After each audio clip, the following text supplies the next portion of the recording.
I told my daughter that I would not attend her wedding if her biological father was present, but she now believes that I am stuck in the past. I would appreciate some advice on the current situation I find myself in, and I'm hoping an outsider's viewpoint can offer me some clarity. For some context, about 24 years ago I was sexually assaulted by a close friend of mine and got pregnant by the encounter. I was inconsolable for months after the event. To make matters worse, I found out I was pregnant at about 20 weeks, and where I lived at the time, it was illegal to get an abortion after the first trimester. My husband had really been my rock and my support during that time, and I do not know how I would have ended up if not for him. He said that I could put it up for adoption or I could keep the child and he would raise it like our other children. I decided to not give it up for adoption, but raising the kid was hard. I am half Polish and half German, and he is half German and half Russian. We both have pale skin, light hair and blue eyes, as well as being fairly tall. I'm about 178 centimeters or around 5'10", and he is 191 centimeters or about 6'3". However, our daughter Luna is about 160 centimeters or 5'3", has dark hair and a brown complexion like her biological father. I often heard snide remarks about me being an unfaithful wife because it was obvious that she was not my husband's child. It was especially hard for me when Luna was young because she looked so much like her dad. My husband took care of my daughter most of the time since I had bad flashbacks whenever I saw her face from when I was assaulted. As she grew up, it died down a bit, but I would still get these horrible panic attacks when I saw her wearing boys' clothes and short hair. Since I was prone to having panic attacks, Luna ended up being closer to my husband than she was to me. Also, she often ended up getting a little more than her siblings from my husband as some sort of compensation because of me. We never told her that she was the product of sexual assault because I was too ashamed, and my husband did not want her feeling different from her siblings. I often told her that me and her biological father got into an altercation and never spoke to one another ever again. About 2 years ago, she got one of those DNA test items and found out she had a relative in the system. Said relative got Luna in touch with her bio dad and they started talking despite my protests. He apparently wanted to speak to me about something he wanted to tell me, so Luna attempted to persuade me to speak with him. I made her aware that me and her father shouldn't ever be in the same room together. Now, Luna is getting married to a lovely young man. Some of the COVID restrictions have been lifted, so she is able to have a decent-sized wedding.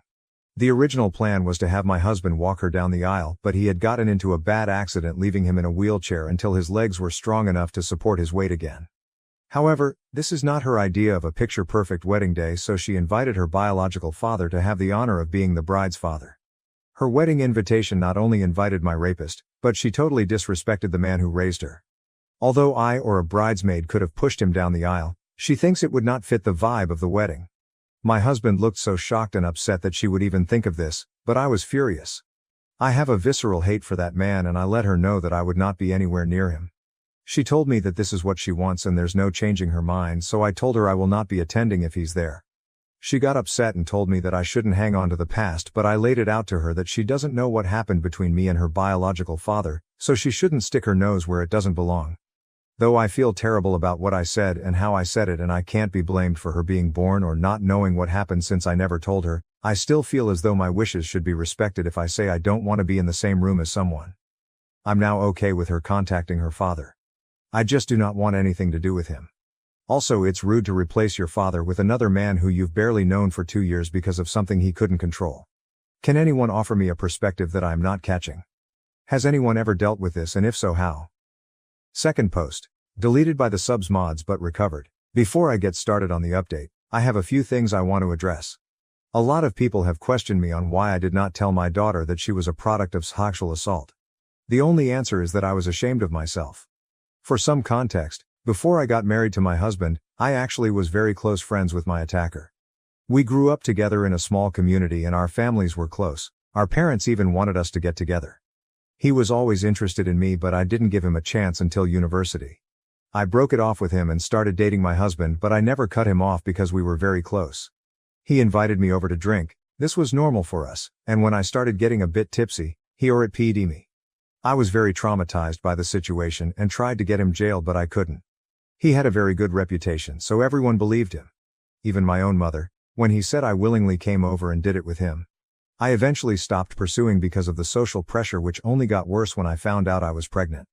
I eventually left that place with my husband and kids to live somewhere else.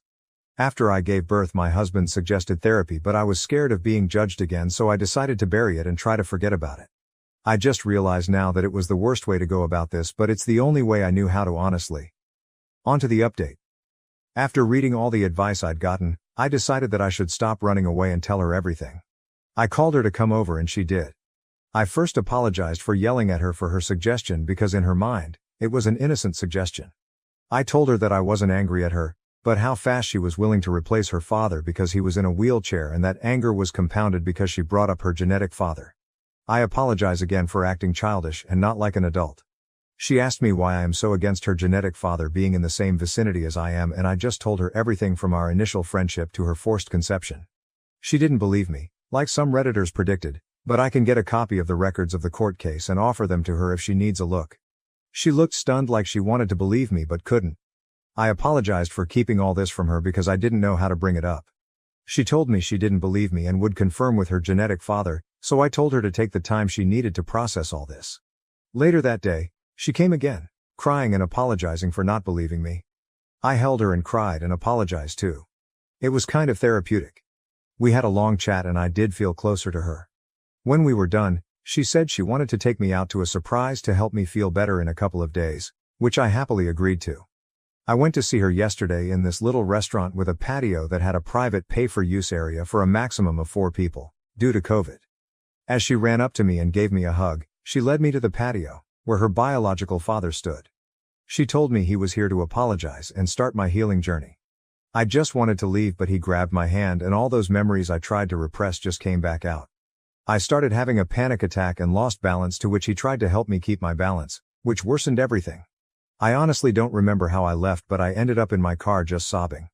I called my elder son to pick me up because I was not fit to drive at that moment. Today, my daughter called me upset that I ruined her surprise, but I was extremely upset with her.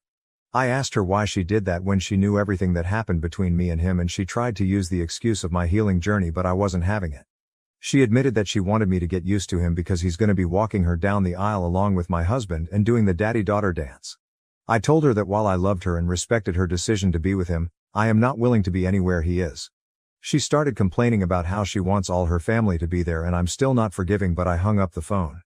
My husband is aware of everything and stands by me about not going to her wedding, but I don't want this. If my other children were to know, they would stand by me and tell the rest of their extended family, which is going to lead to my daughter getting disowned by the family. There is no need to give me advice on this because I will be seeking professional aid. Anyways, one good thing to come out of this is that I'm finally confident enough to seek therapy. Thank you for listening to my venting, and for commenting on my last post. Happy holidays. I hope you enjoy it with those who you love. Third post. Hello everyone. It has been a while since I last posted on this website. I have a few new updates for everyone that has been asking me. I apologize for not getting to everyone in my direct messages, but I really appreciate everyone sending me support through those tough times. I would like to share some good news before going on about what happened with my daughter. My husband is able to walk again, albeit with a cane, but it is progress. We have been going to physical therapy to help strengthen his legs after his accident. It's good to see him happy and walking again. I've also been to therapy and met this wonderful and sweet therapist. My therapist is so patient and kind. Since my husband and I started together a few weeks ago, she has been extremely helpful. Bless her soul and all those who recommended therapy. I would have missed out on such an experience, so my thanks go out to all of you. Like most of you advised, my therapist also advised me to tell my other children about what went on between my youngest. For reference, I have 3 other children, 30M, 27F, 27M. My eldest boy is the only one that had a slight idea of what happened, but the other 2 were left unaware. I was quite scared and anxious to tell them what happened, especially because my mother and other family members initially reacted negatively. I invited them over around 2 weeks ago for a family dinner and told them everything that happened with the conception of my youngest to what happened recently. They were all silent and stared at me, so I became a little nervous until my daughter started crying. It was so upsetting for her, and my 2 sons were pissed off at my youngest and her father. They asked why I didn't tell them earlier, and I told them I was just scared of how they would have reacted. My husband took them out of the dining room to talk while my eldest daughter just cried together. When my boys and husband came back, they apologized for leaving early and left. My eldest daughter wanted to spend the night with me, but early in the morning, she left with her brothers to do whatever. I didn't hear anything from them until last Wednesday. I was on Facebook when I saw my elder daughter's post calling out my younger daughter for not only ignoring the man who raised her but siding with her mother's pissed and re-traumatize her. My boys made similar posts as well, dragging her name through the mud. I had so many direct messages, but I didn't want anything to do with them, so I deleted the app off my phone. Since I don't like people knowing about my personal life, I asked my kids to take down the post. They said they did, but I haven't re-downloaded the app to find out. My youngest husband came to my house with his mother to apologize. He told me he broke off the engagement because he couldn't be with someone who treated their parents like that. His mother let me know how disgusted she was with my daughter's actions, and someone like that would never be a part of her family. I was honestly stunned by all the support I have received. It's one thing to receive support online, but receiving support in real life was surreal for me. I am a bit disappointed because I wanted my daughter's former fiancé to join the family, as he is a lovely and sweet boy, but he has boundaries in a relationship that my daughter unfortunately crossed. As for my youngest, she is furious with me. She sent me a nasty voicemail saying that I ruined her life. Her friends and fiancé basically cut her off.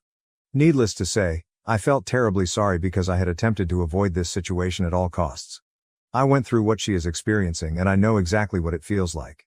I told my therapist about this, and she told me that the difference is that while I was the victim, my daughter brought it on herself. My therapist is probably right, but I can't stop this feeling of dread. I tried to call my daughter, but once I heard her father on the line, I hung up. He took it upon himself to let me know that my daughter is depressed because of my actions. I feel terrible for treating my daughter like this. My husband says that I should focus on myself, and I'm trying to, but I just can't stop worrying. I don't think that my daughter is safe when she's with her biological father. This is all that's going on in my life right now. For all those asking, thanks for listening to me, and thanks for the advice again. I really appreciate everything. Thank you for watching. If you haven't subscribed yet, please do so and hit the notification bell to stay updated with more shocking real-life stories happening around you.